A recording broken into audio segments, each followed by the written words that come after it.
Hey, and welcome back to my channel. This is Jade on Simply Unjaded with another video. We are gonna call this a Legally Unjaded series. So what we're naming this whole video, I have some notes here. So if you see me looking down, I'm looking down at my notes. We're gonna call this video So You Got Accepted to Law School. Like, here's the tea. I'm going through this with you. I think it's really important for me to document this actively as I'm going through it so that I'm not missing any of the little details. So I have other videos on my channel showing like how I got accepted, you know, whatever, the whole process of me getting accepted. So you're already, if you're watching this video, you can watch it, whoever can watch it. It's not like you can't watch it if, or you only can watch it if. But this whole video is to talk to the people who got accepted to law school or who are getting in the process of getting acceptance letters and figuring out what their next steps are. So with that being said, the first thing, like number one down here that you need to figure out is when your seat deposit is due. If you get accepted to multiple schools, you need to figure out what each school's seat deposit is, like the numeric number of how much it cost, the quantitative number of what it costs for you to pay your seat deposit to that school. Some schools are 100, some schools are 50, some schools are 1,000, some schools are 500. You need to figure that out, because then that will also help you figure out if that's something that like you're going to be able to do in that time frame. Can you know, and your family or whoever, you know, is helping you, can y'all obtain, let me get center, can y'all obtain, you know, whatever that cost is, or have you been saving, or whatever it is, whatever your financial truths are as far as paying for your seat deposit. So there's a due date for when the seat deposit has to be paid. Oh, because that's what guarantees your seat. If you don't pay your deposit by that seat, what I was told when I called the law schools that I got accepted to was that they do like a second wave of like, so the people who are waitlisted, in the order of which they were waitlisted, like they get an opportunity to, get off the wait list, and then so they'll gain like admittance or like an acceptance letter, and then they will be able to, then they'll have a deadline for their seat deposit, and then they'll be able to take the seats, so to say, that are now available, because the first wave of people that were actually accepted and not waitlisted didn't fulfill paying their seat deposit.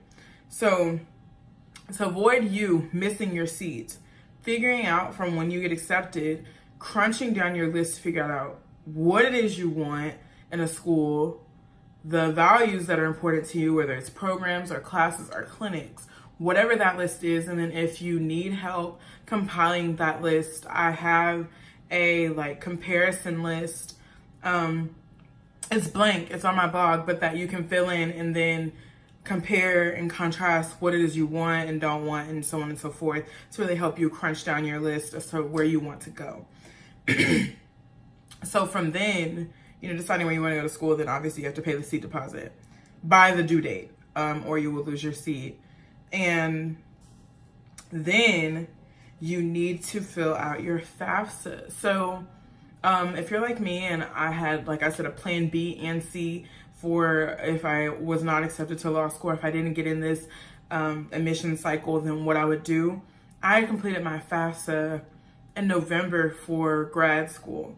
So my FAFSA was already completed. All the information is like my social, my name, what my parents make, what my mom makes, what I make. All of that was already completed prior to me even getting accepted to law school. So I didn't really have to complete a whole FAFSA, but you might have to if you didn't go about it the way that I did. So this is important. You need to get this done like ASAP, because this is important. This is going to give you your money to go to law school if you have to have loans. And even if you don't have to have loans, a lot of places still want your FAFSA. When I was in undergrad, I was a full-ride scholar, and I still had to complete my FAFSA going into school. And then even the semesters, because I didn't go in with a full-ride scholarship, the semesters that I already had the scholarship, I still had to fill out a FAFSA. So filling out your FAFSA, and the FAFSA I want to say is, give me a second and I'll look for you. It's fafsa.ed.gov, and I'll leave it like in a thing there. That's the website you go to complete your FAFSA, and that is your free application for federal student aid. That is, and FAFSA isn't just for loans. You can get grants through filling out your FAFSA too, should you qualify. I don't know the whole math and behind the scenes on FAFSA, how they select. There's a formula and some configurations that they do on the back end on the FAFSA end that I don't work for FAFSA. I can't answer for you, but you do need to complete your FAFSA.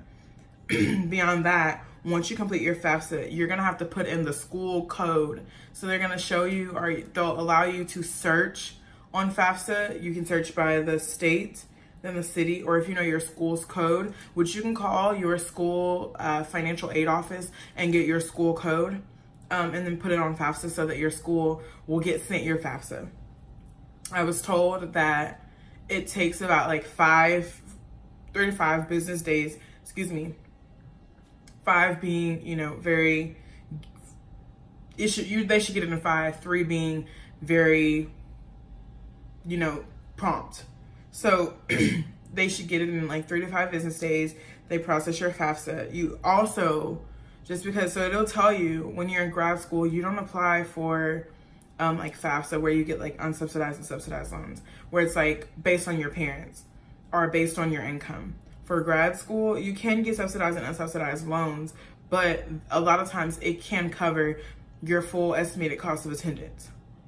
So if your cost of attendance to go to law school is $45,000, they're gonna give you, like, you should qualify for that and then some.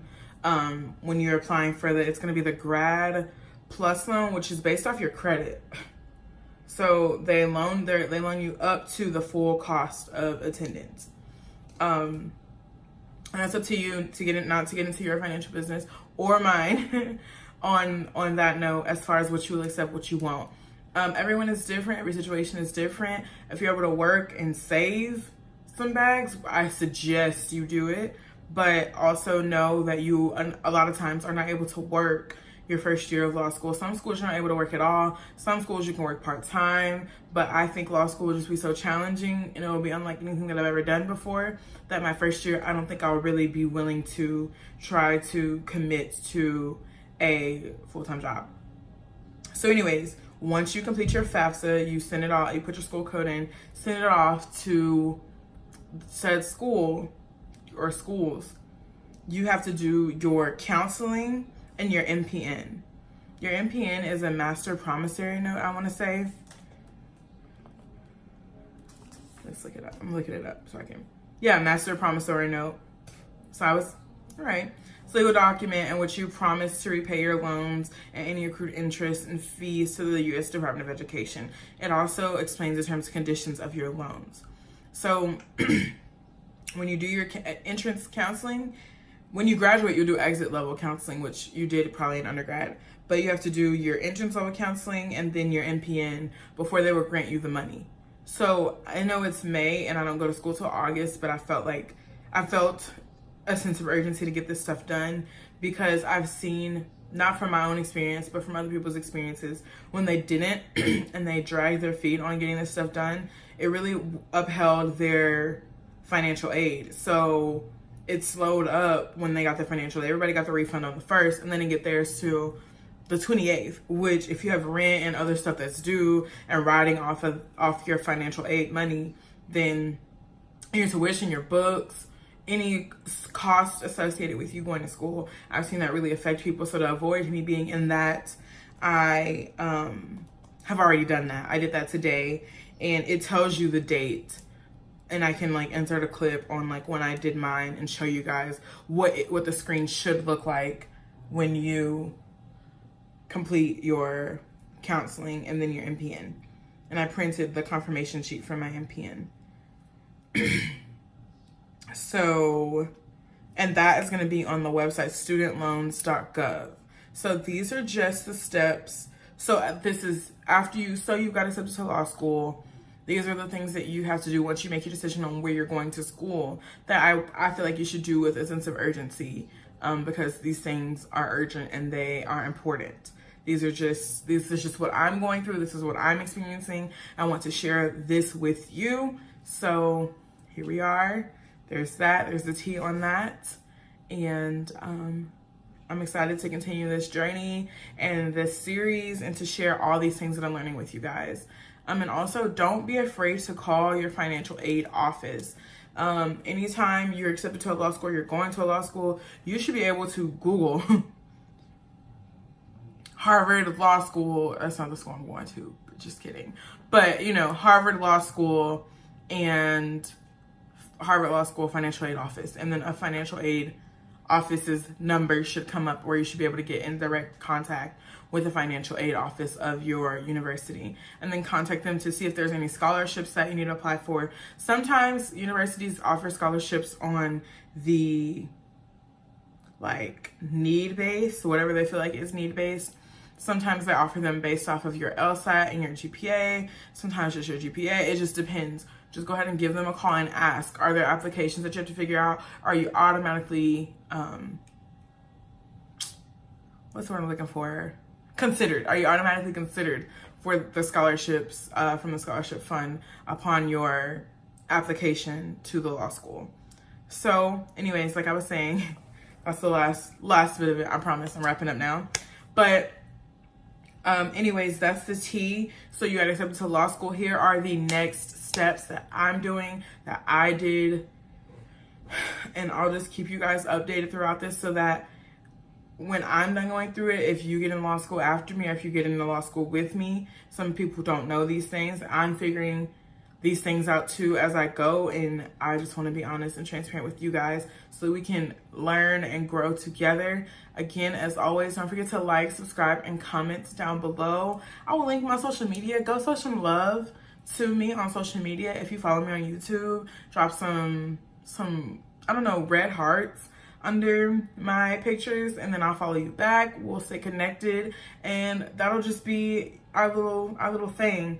But always, and then turn your bell on, like the bell should be down there, so that you get notifications when I post videos. And also, I have a blog that's all linked down here in the description box, and I will link the FAFSA .edu website, and then I'll also link studentloans.gov down low in the description box as well.